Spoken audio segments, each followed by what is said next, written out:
Boa noite. Boa noite a todos que eu já vi, já abracei, sejam bem-vindos de novo. A gente dá boa noite ao público que está aqui e também aos nossos amigos da internet que estiverem nos vendo também, que sejam bem-vindos aqui no nosso trabalho. Nós já falamos, todo mundo que está aqui já conhece as atividades da casa, segunda, terça, quarta e quinta tem palestras e passes. Quarta-feira só que às 14 horas. E domingo, a partir das 9h30, nós temos o plantão de atendimento e também as palestras, passes e evangelização infantil. Assistência social, todo mundo já sabe, que nós fazemos todo segundo sábado de cada mês, distribuição de 60 cestas básicas.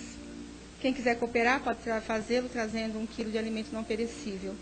E quem quiser vir conhecer o trabalho também, no segundo sábado de cada mês, venha conhecer, que é um trabalho muito gratificante. E a cada 15 dias aos sábados, nós temos a distribuição de café com leite, sanduíche para os desabrigados aqui da Redondeza. Quem puder cooperar também na distribuição e também oferecendo alguma coisa, venha falar com a gente, tá bom?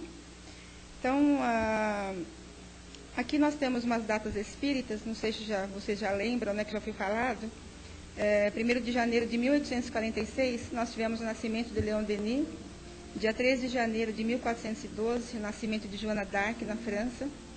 Dia 6 de janeiro de 1868, a primeira edição de A Gênese de Kardec é colocada à venda. 9 de janeiro de 1862, o nascimento do Dr. Ernesto Bozano. 15 de janeiro de 1861, o lançamento da primeira edição de O Livro dos Médiuns. E 30 de janeiro de 1907, foi fundado o Colégio Allan Kardec, por Eurípides Barçanufo, em Sacramento, Minas Gerais. Maravilhoso Eurípides Barçanufo.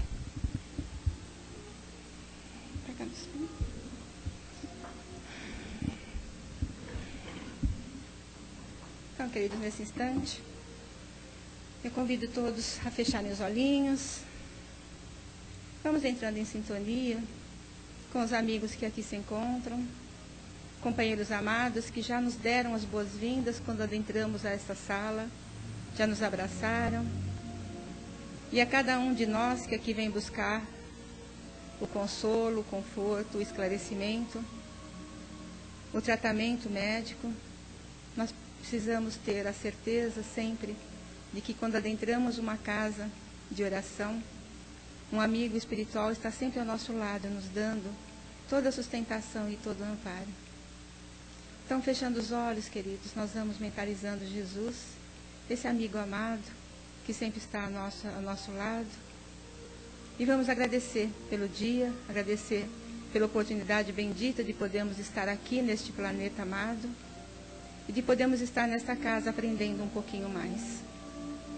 Agradecemos, Pai, pela bondade da vida e por tudo aquilo que estamos, Senhor, neste planeta aprendendo e que possamos, a partir daqui, aprendendo, colocar em prática no nosso dia a dia. Seja conosco, Senhor, mais uma vez, abençoe os nossos propósitos, nos envolva com Tua luz e fortalece os nossos corações.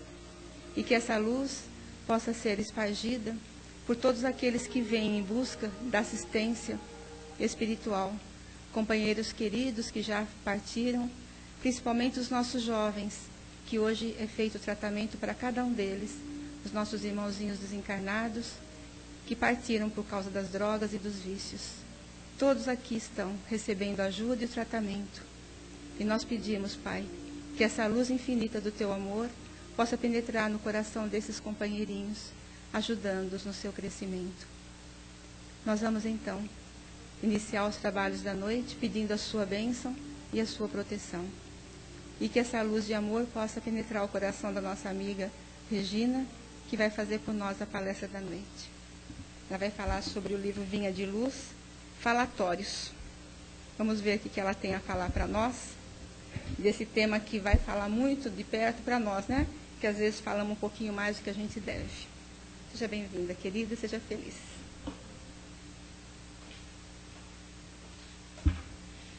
Boa noite. Queria agradecer mais uma vez o convite, né? E por falar em falar, a gente continua falando. E a gente fala o tempo inteiro, a gente conversa, e a gente pede, e a gente argumenta, e a gente briga, além de gestos, mas principalmente com a palavra. E a gente nunca para pensar na força real que ela tem, né? E a gente ouve de montão frases populares, títulos populares, da força da palavra, do efeito da palavra, que a palavra é o vento, que ninguém recolhe mais. Mas a gente repete o título popular e nem para pensar a força que ele tem de verdade, né? Porque esses títulos populares, eles não são ao acaso. Eles são frutos da capacidade de observação de alguém que fica analisando o cotidiano, o dia a dia e tal, e sintetiza numa frase. E a gente não presta atenção. A gente repete, que nem um papagainho, e não presta atenção. E aí, se a gente quiser mais fundo ainda, a gente tem o Evangelho, em N passagens, falando da força do falar. E aí Paulo vem e firma mais isso ainda, né? E no livrinho de hoje, Vinha de Luz, que é psicografado por Chico, né, e é Emmanuel, ele, na 74, ele fala, 78, desculpa, fechei aqui, 3, então eu fui para frente, 73, falatórios, que é um trecho da carta de Paulo, do 2 ao Timóteo, né, capítulo 2, versículo 16. E aí ele diz assim: mas evita os falatórios profanos, porque produzirão maior impiedade. E aí Emmanuel continua: poucas expressões da vida social ou doméstica são tão perigosas quanto o falatório desvairado, que oferece vasto lugar aos monstros do crime. E a gente também assim não para pensar. E Emmanuel continua falando sobre isso. E a gente não pensa a força do falar. Quantas vezes a gente fala, a gente reclama, a gente protesta, a gente grita, né? A gente viu hoje o dia inteiro na televisão o discurso do Obama. A força da palavra. Ele chegou onde chegou falando. Tomara que essas atitudes tenham a mesma força daquilo tudo que ele falou até hoje. E aí a gente precisa dessa coerência. Aquilo que se fala com aquilo que se faz. Aquilo que se pensa com aquilo que se põe para fora de verdade e as atitudes que a gente tem. E a gente não para refletir. Às vezes a gente fala um monte de coisa que a gente nem quer dizer, que a gente nem parou para pensar, mas a gente fala para ser agradável. Depois, quando cai a ficha, né, a gente fala: meu Deus, que monte de bobagem, que monte de besteira que eu falei. E às vezes a gente ofende, às vezes a gente briga, porque essa é uma outra força da palavra. Agredir. Como a gente fere com a palavra, como ela é forte, né? Ela dói mais do que uma bofetada, ela entra mais fundo do que a bala de um revólver, ela penetra forte. E a gente fala: quando a gente está com raiva, então, a gente não pensa, a gente sai falando, que nem uns loucos, faz uma metralhadora, e é essa a força da palavra da gente nessa hora. A gente sai metralhando mesmo, e sai matando mesmo. E a gente não para pensar, né? E a gente continua falando. Mas primeiro vamos falar daquilo que é bom. Quantas vezes a gente, né, meu retorno hoje, neste ano, até é bom falar: puxa, feliz ano novo, quanta coisa boa, que tudo de bom aconteça. É a força gostosa da palavra, é a força boa da palavra, que hoje virou moda também, né? Pensamento positivo, a palavra positiva, e vamos à luta, porque ela atrai, ela emana, ela projeta, ela tem força. A palavra tem força, é energia, né? A gente às vezes não acredita nela. Às vezes a gente mal fala: ai, ganhei isso, nossa, que coisa boa que eu passei, nossa, tive um fim de ano fantástico. Vai vir bomba por aí. A gente já fala, nem acredita que tudo foi tão bom, né? A gente acha que a gente merece uma coisinha ruim, que a gente não é merecedor de tudo que é bom, só coisa boa. a gente esquece, né, que tudo que a gente faz, tudo que a gente tem nessa vida é uma consequência dos nossos atos passados, né, dos nossos atos presentes. Tudo é reação de causa e efeito. Merecemos sim coisa boa, estamos mudando, estamos melhorando. Então a gente merece cada vez mais coisa boa. A gente está tentando melhorar, então a gente merece, né? E aí a gente falar, quando nasce uma criança, é tão fácil, né? A gente vai na maternidade, cumprimenta o pai e a mãe, rindo, brincando. Parabéns, felicidade, olha que tenha saúde, que tenha essa criança. Vai no velório. Como é duro falar, como é duro consolar, como é difícil, né? Cada momento a gente se depara com a palavra, ainda mais nós falantes, mulheres, falantes, mas a gente se depara com um problema na fala, né? Tem horas que a língua sai solta e tem horas que a língua trava, né? Se a gente quer brigar com alguém, sai fácil, a língua, nossa, rola solto. A gente briga com uma tranquilidade. Vai falar desculpa. Né? Não precisa nem pedir, falar. Eu não errei, não. Falar. Até permitir a palavra é difícil. Antes a gente pedir desculpa, a gente já justifica 500 vezes que a gente não errou. A gente fez aquilo por causa do outro. Então já não é uma desculpa, né? Já é uma desculpa justificada apoiando no outro. A gente não assume o próprio erro. Mas é uma palavra difícil de ser dita. Né? Uma palavra difícil de sair lá de dentro. Perdão, então, é outra palavra complicadíssima. Né? Acho que essa é mais forte ainda, né? Mais pesada e mais difícil. Porque a gente sabe o valor que ela tem. E aí a gente pensa 10 vezes para falar. Né? Eu perdoo, mas nunca mais quero pisar na mesma calçada que ela anda. Ou seja, não perdoa porcaria nenhuma, né? Continua sem perdoar ninguém, sem falar nada para ninguém. E não acredita no seu próprio perdão. Né? Porque o que é o perdão? É o aceitar do outro tal qual ele é. É entender o outro, é entender o momento do outro, e saber das nossas limitações também, e ter consciência que 90% das vezes, 90% eu estou sendo generosa, para não dizer 100% das vezes, mas 90% das vezes, quando o outro tem uma atitude contra mim, fui eu que gerei aquele sentimento nele. Então eu tenho que pedir desculpa, assim, tenho que entender que fui eu que provoquei isso. Mas a gente também não pensa nisso, né?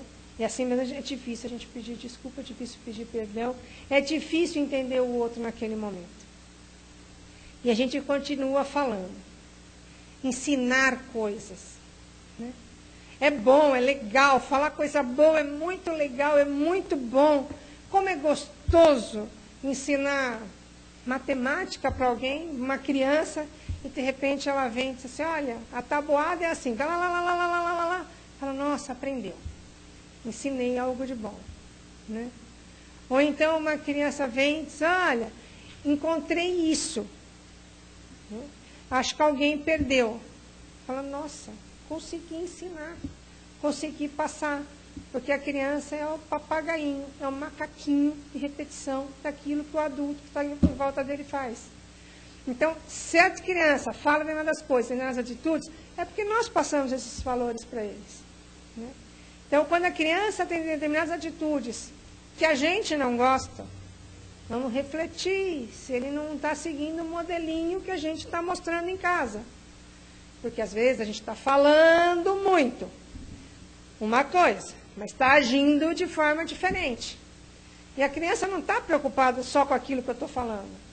Ela está analisando, está observando aquilo que eu estou fazendo.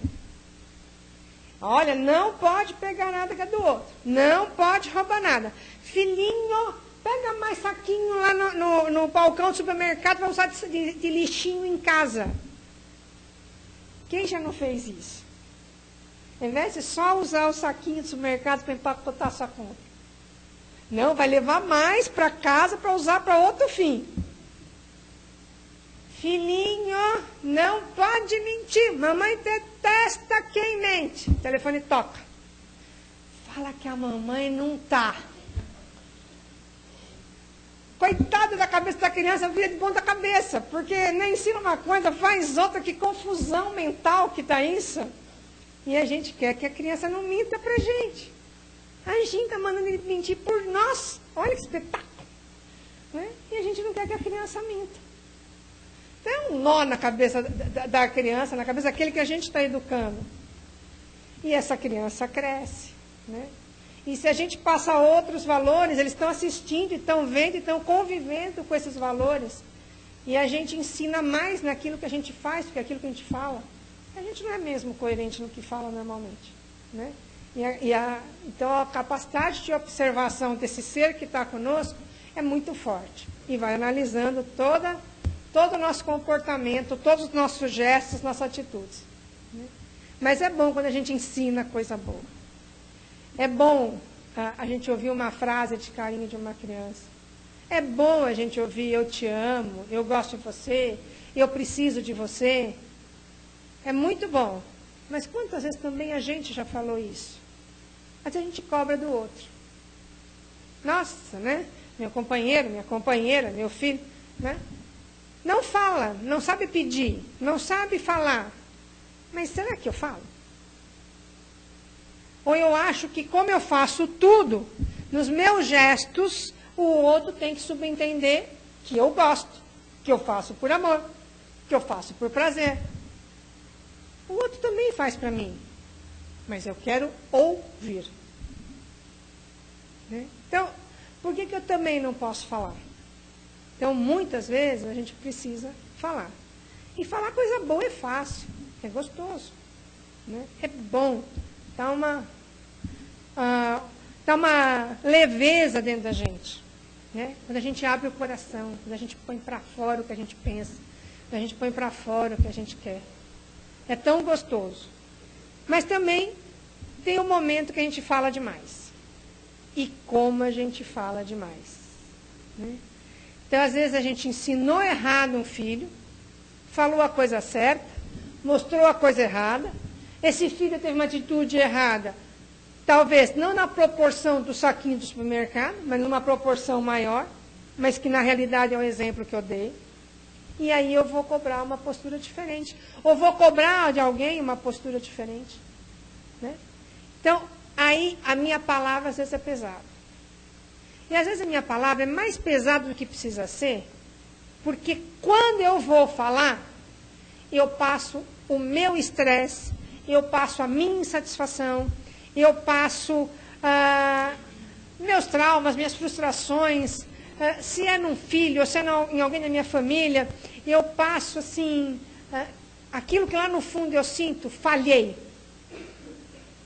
E aí eu ponho essa raiva, esse ódio, e às vezes até de mim mesmo, mas eu jogo no outro. E essa palavra pesa, essa palavra choca, essa palavra marca, e ela marca e atrasa, e complica, e prejudica, às vezes, a evolução de um serzinho, ou às vezes de um serzão. A palavra jogada ao vento é uma palavra. Mas assim como outras tantas coisas, ela pode cair em terra fértil, ela pode cair nas pedras, ela pode continuar voando ao vento. A palavra é semente. Semente que está fruto. Então, se é cair, se às vezes eu falar alguma coisa numa hora de nervoso, mas a outra pessoa tiver melhor equilíbrio do que eu, e entender que eu só estou brava, legal, que ótimo, que bênção de Deus, porque a pessoa entendeu aquilo que eu estou falando. Esse monte de abobrada que eu estou dizendo. Né? Que bom. Mas se o outro não está no momento bom? Aí ele veste aquilo e assume aquilo e passa a ser aquilo que a gente falou. E aí a gente reclama. Né? E aí a gente continua insistindo, porque você é um burro, porque você é um folgado, porque você é um relaxado, porque você... E aí é o tudo negativo. É o tudo negativo. E sai bomba do negativo. E vai negativo. E quando sai alguma coisa de bom, arrumou. Não fez nada mais que obrigação. A gente não consegue valorizar a tentativa de melhora. A tentativa de virar. A tentativa da transformação. E isso Paulo sabe muito bem, porque ele passou pela força da transformação. De Saulo a Paulo, ele passou por essa mudança. Ele passou por essa guinada. E não foi fácil. Então, quando ele fala, ele explica muito bem a força da palavra. E como é difícil mudar. E como é difícil dar a cara para bater, porque a gente fez por merecer N outros elogios, N outros qualificativos, N outros adjetivos, enquanto me comportava de uma outra forma. E vamos carregando esse estigma para frente. É difícil lutar contra. E quantas vezes a gente tenta mudar, fala assim, eu tentei. Uma semana, um mês, 2 meses. Mas ninguém acredita em mim, ninguém me dá força, ninguém nada. Tá, quantos anos você levou para chegar naquele ponto? Você mudou em um dia? Você chegou no buraco lá em um dia? No fundo do poço, ninguém cai num dia. Para chegar no fundo do poço leva dias, meses, anos. E aí tenta uma semana e já quer todos os louros da vitória e quer todos os elogios do mundo. Também não pode. Então tudo tem que ter discernimento. A gente tem que ter calma para tudo, para receber o elogio, para fazer o elogio, para entender o que está acontecendo. Palavra é difícil. A gente emite e a gente espera por ela. E espera muito. E ela dá o que a gente quer que ela tenha. A mesma palavra tem N significados. Eu posso, com a mesma palavra, fantástica, dizer N coisas. Eu posso dizer, nossa, aquele quadro é maravilhoso. Aquele quadro é maravilhoso. Aquele quadro, nossa, maravilhoso. Eu fui do bom ao médio ao péssimo. Dizendo a mesma coisa. Então, a palavra em si, ela tem força. Mas a carga maior, quem dá nela sou eu. É a forma como eu ponho isso. Regina, sabe?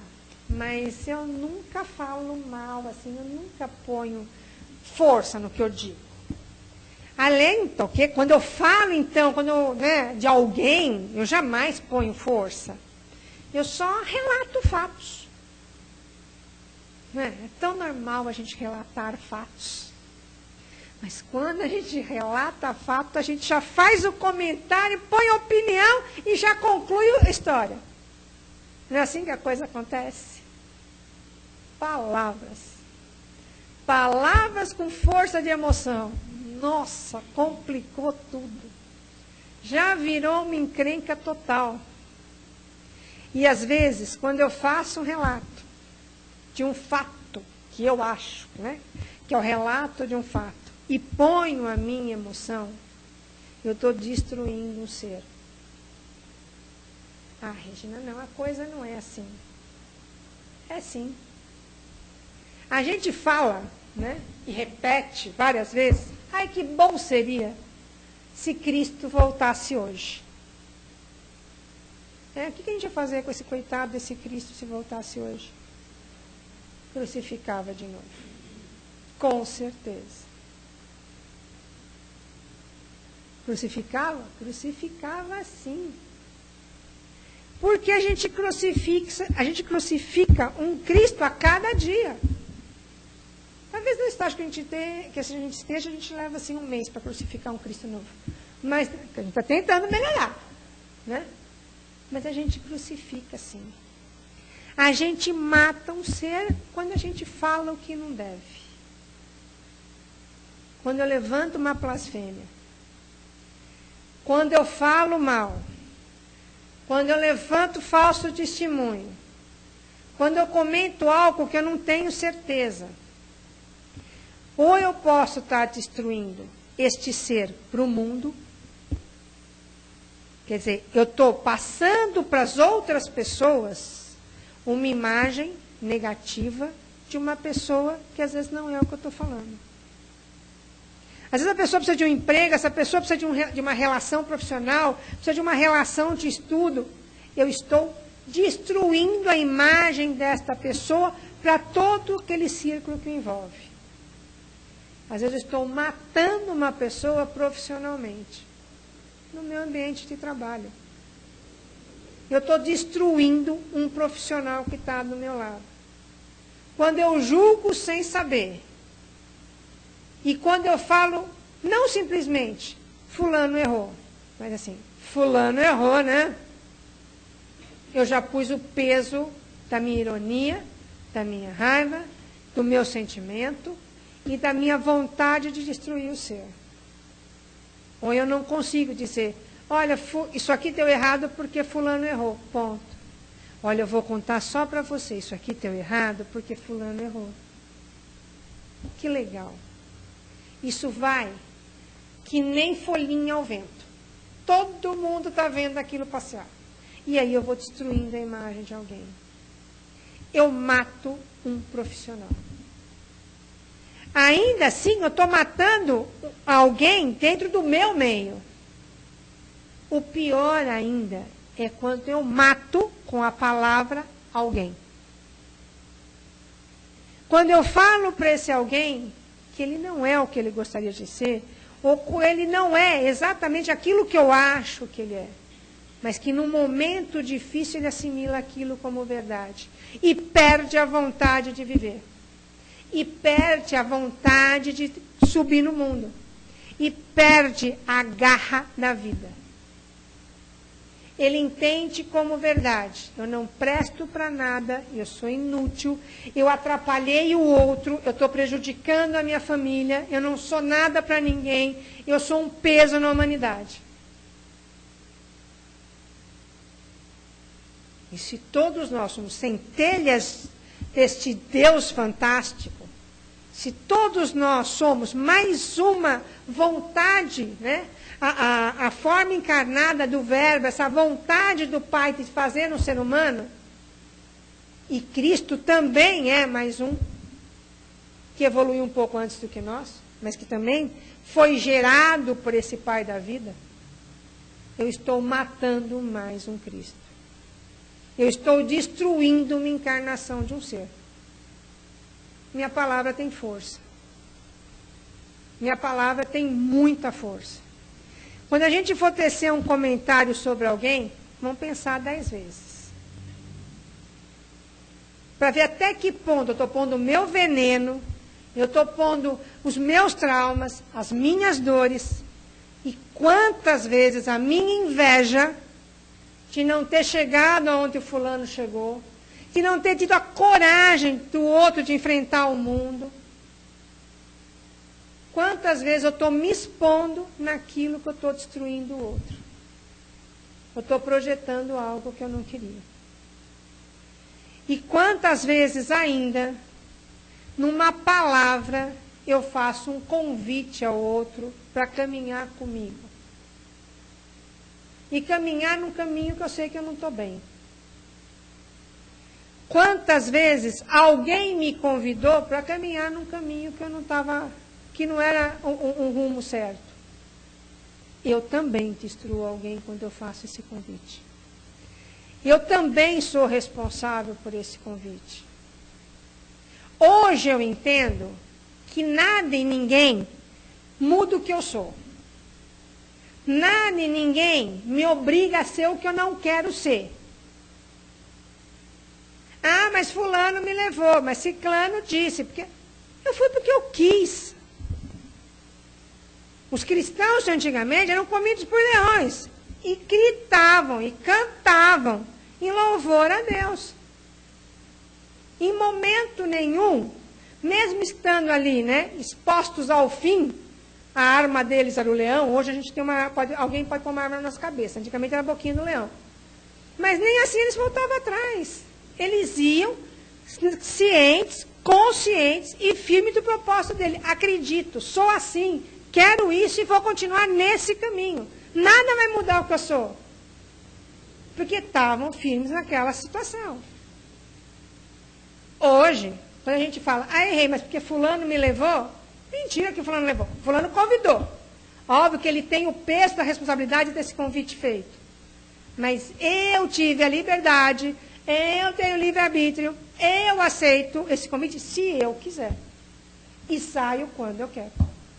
E mudo a hora que eu quiser. E sigo o meu caminho na hora que eu tiver certeza e firmeza de adiante. A certeza e a firmeza, quem me dá? O Evangelho. Essa palavra é forte. A palavra do Evangelho, dentre todas as verdades, as palavras relativas que nós temos hoje, porque tudo que a gente tem, tudo que nós somos nesse planeta Terra, é tudo muito relativo. Minha verdade é relativa. Né? A verdade de outros tantos é muito relativa. Aonde eu tenho certeza que eu estou agindo coerentemente e não estou prejudicando, que eu estou acertando, estou tentando fazer a coisa da melhor forma possível, estou querendo caminhar no caminho do bem. Seguindo aquilo que o Evangelho nos fala. Seguindo a palavra que é vida e que é verdade. Que está no Evangelho do Cristo. Essa palavra me mostra o caminho do bem sempre. Eu posso até vacilar. Eu posso até de vez em quando negá-la. Mas como o Pai é bom, como Deus é fantástico, Ele sempre me recebe de volta e mostra de novo o caminho do bem. E me ajuda a seguir nesse caminho do bem. A que horas for. Ele tem sempre uma palavra de consolo para mim. Uma palavra de boas-vindas para mim. O Evangelho sempre me dá essa palavra de força. Essa palavra de vem comigo. Vamos caminhar junto de novo. Bem-vindo que você chegou. Bem-vindo que você voltou. Né? Então, a palavra, ela faz muito mal. Quando ela é mal empregada. Mas ela faz muito melhor. Quando ela é bem usada. Quando ela é bem dirigida. Quando ela é bem empregada. E aqui Emmanuel, ainda continuando nesse comentário de Paulo, ele diz, em toda parte, a palavra é índice da nossa posição evolutiva, indispensável aprimorá-la, iluminá-la e enobrecê-la. Então, aquilo que eu falo, aquilo que eu projeto, aquilo que eu ponho para fora, é o sinônimo daquilo que eu sou de verdade. Então, vamos pensar duas vezes. Porque quando eu estou falando mal de alguém, quando eu estou pensando em destruir alguém, as pessoas que estão à minha volta podem até acreditar naquilo que eu estou falando. Mas o mundo maior está vendo que eu estou projetando na realidade aquilo que eu sou. O sentimento negativo que eu tenho. E isso carrega comigo a minha força. Porque essa é a força da minha palavra. Graças a Deus.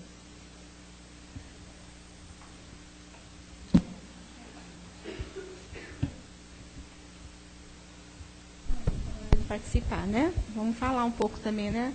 Falar um pouco da palavra. O Paulo fala num dos outros temas do livro, fala-se que da mesma boca pode sair a bênção ou a maldição. Olha que coisa profunda, né? A gente pensar, né?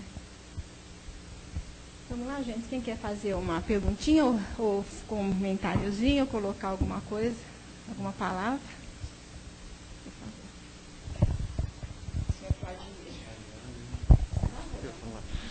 É só para completar, né, mas acho que ele mesmo, né, ele veio definir bem isso, né, quando ele falou que o mal é o que sai da boca no homem, né, e não o que entra, né.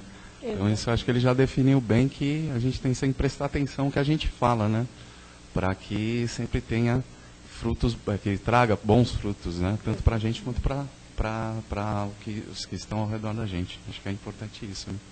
Importantíssimo, exatamente. Né? Na realidade, é um reforço para aquilo que a gente falou. A gente não dá bola para a palavra, mas no Evangelho inteiro tem N situações referentes à força da palavra. E a gente deveria pensar um pouquinho mais nela. Né? Viu, Regina, eu estava pensando, para você colocar alguma coisa para a gente, né? Existem muitas formas, né? Muita contundência em certas palavras. Eu me lembro quando era criança, eu tinha muita raiva disso, né? só depois que eu entrei no colégio, comecei a ler mais, a ter mais informações, né, é que eu modifiquei e entendi que aquilo era uma grande bobagem. Mas até então a influência da palavra, quando dizia assim pra gente, quando era garoto, isso é coisa antiga mesmo, né, como eu. Algumas pessoas mais velhas diziam, se você rir muito na sexta, você vai chorar no domingo. Mas se você souber a raiva que eu tinha disso, que às vezes eu estava rindo, brincando, era uma sexta-feira, eu parava. Eu parava e ficava pensando, será que vai morrer alguém?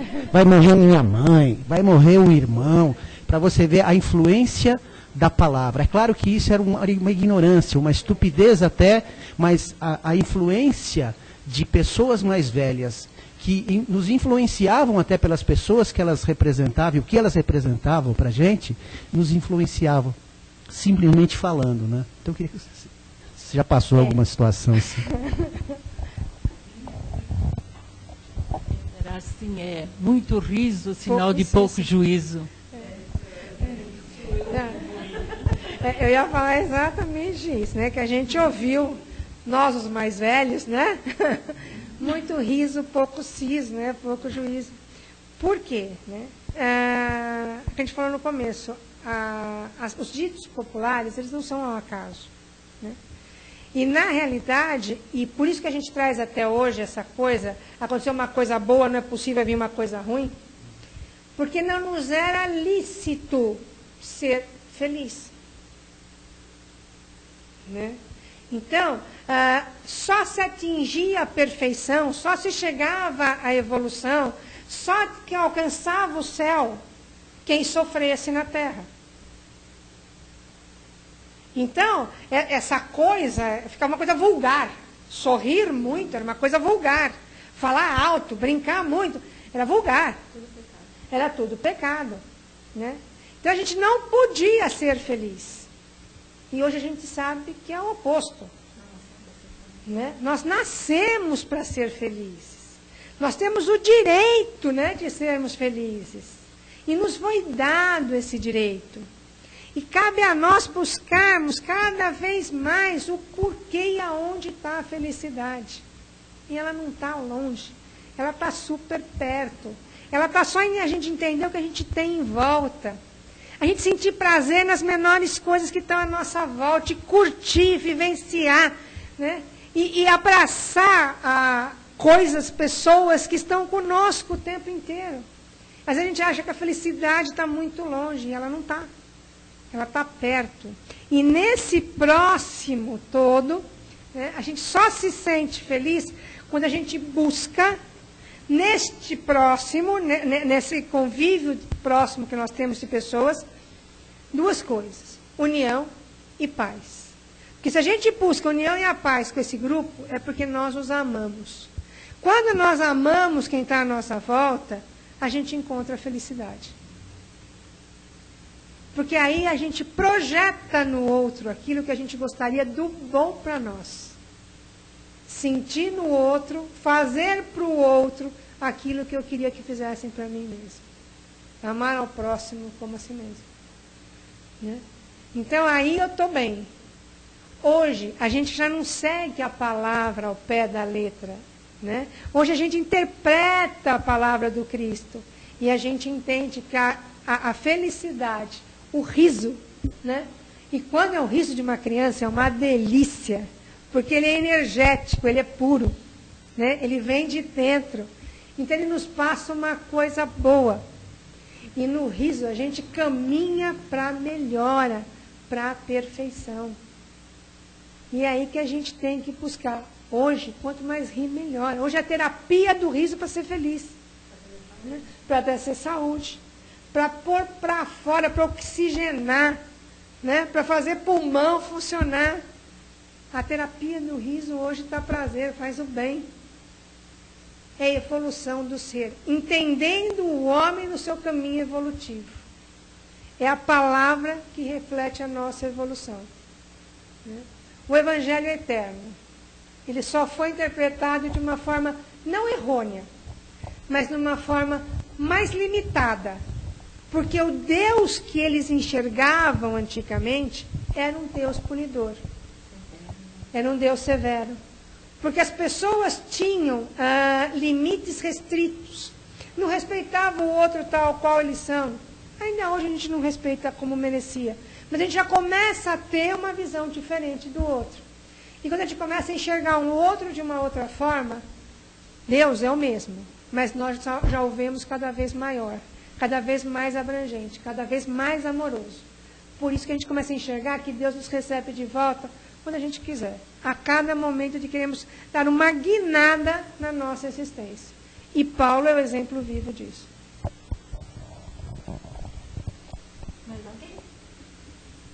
Então, a gente ainda lembrando do trabalho de terça-feira que a gente faz, o trabalho de dependência química, né?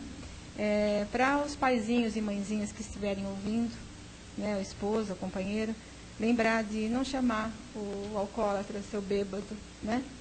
Não chamar o menininho que está se viciando, seu drogado, você não presta, porque a palavra tem um peso muito grande. E só o amor que vai fazer com que esses meninos possam, talvez não nessa encarnação, mas isso vai ficar com uma semente dentro deles, porque é o amor da mãe, do pai ou do irmão que está falando para ele. Você tem condição, sim, você vai conseguir. Um dia ele vai conseguir. Vai chegar o momento dele. Talvez não seja agora, mas vai chegar. A gente tem que ter paciência e, acima de tudo, muito amor. A gente tem que lembrar disso, né? É a perseverança. Perseverança. Né? E a gente, enquanto conviventes com o dependente, nós temos que ser a força que às vezes fraqueja nele. Porque se ele é um dependente, ele é o doente. E nós, enquanto sãos, temos o dever de guiar e sustentar esse ser que está doente. É nossa obrigação ajudá-lo a sair dessa empreitada que não é das melhores. Regina vai ficar mais um pouquinho aí, quem quiser fazer alguma perguntinha, né, Rê? Antes de fazer a nossa vibração, eu queria lembrar a vocês que o nosso curso de doutrina vai começar dia 6 de fevereiro, tá? Primeiro ano. Quem quiser estudar um pouquinho, aprender um pouquinho, vem passar no plantão, faz a inscrição. E é bom, porque a verdade e o esclarecimento ajuda a gente a se libertar dessas coisas que foram colocadas em nós, né, há milênios, né? Não pela Igreja Católica só, né, mas por tudo que a gente aprendeu por aí, a gente sabe que tem muitos ranços ainda em nós. E a gente aprendendo, estudando, a gente se liberta bastante e vive um pouco mais feliz, né? Que é isso que a gente precisa ser.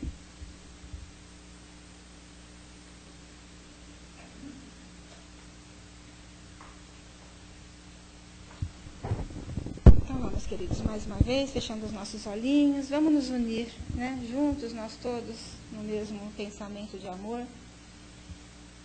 Nós vamos buscando Jesus. E nesse dia, principalmente, nessa terça-feira, que é dirigida a esses nossos companheirinhos, nós pedimos a proteção da nossa Mãe Maria de Nazaré. E nesse instante, nós nos colocamos como pais, como mães, como irmãos, e pedimos, Pai, pedimos a Ti, Mãe querida, ajuda para esses nossos companheirinhos que estão aqui, meninos e meninas que desencarnaram por causa das drogas, dos vícios, ou por causa da bebida, sofreram acidentes, e hoje estão no plano espiritual, buscando consolo, buscando conforto, buscando esclarecimento.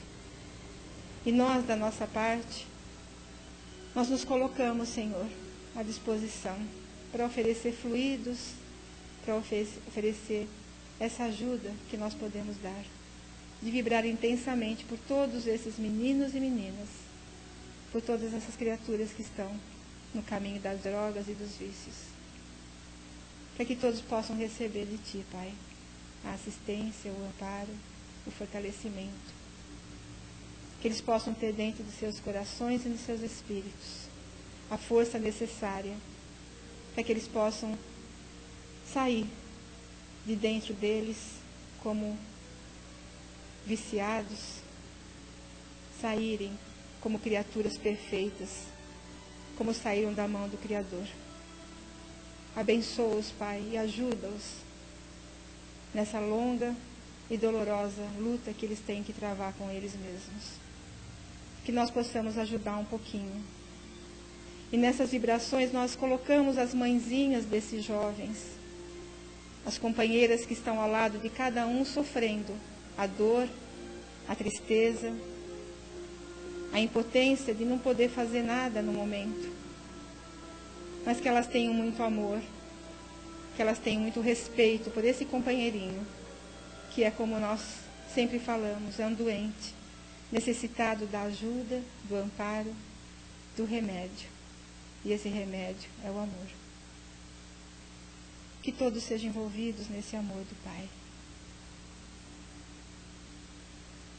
Nós vamos então, juntos com Jesus, levar essas vibrações para todos os lugares onde houver um irmãozinho necessitado, nesse lindo planeta Terra. Onde houver um irmão nesse instante sofrendo, que ele receba, Senhor, o conforto, o refrigério, a assistência de mãos amorosas que possam ajudá-los a se levantar. Nós mentalizamos nesse instante todos os lares deste planeta amado, em todos os lugares desse lindo planeta.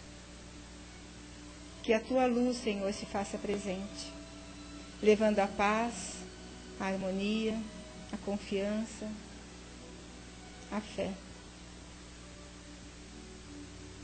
Que possa brotar do coração dos homens, Senhor, nesse instante de transição que esse planeta passa, a fraternidade e a solidariedade. Para que juntos e unidos, como nós estamos nesse instante, de mãos dadas em espírito, possamos fazer desse planeta um lugar melhor. Para nossos queridos filhos, para os nossos netos, para as próximas gerações que estão chegando. Que possamos realmente sair daqui, levando a paz de Jesus, levando o Evangelho de Jesus no nosso coração e na nossa mente. Que essa luz alcance o coração dos nossos irmãos que estão em nossos lares, que eles sejam também amparados, Pai, por teu amor. Que cada cantinho do nosso lar receba nesse instante essas luzes que recaem como bênção de amor. E que a tua paz apazigue nosso coração, Senhor, apaziguando a nossa mente, fazendo-nos melhor. Que ao sairmos daqui, possamos com certeza sermos um pouquinho melhor do que quando nós entramos. Abençoa, Senhor, esta casa de luz, que ela seja rodeada por todos esses companheiros que fortalecem e amparam esta casa, a cada trabalhador, a cada irmão que aqui adentro. E nós te agradecemos, Senhor, pela infinita bondade do teu amor. Obrigada por esse trabalho, obrigada por tudo que aprendemos nesta noite. E que essa luz e essa paz nos acompanhem, agora e sempre. Que assim seja. Graças a Deus.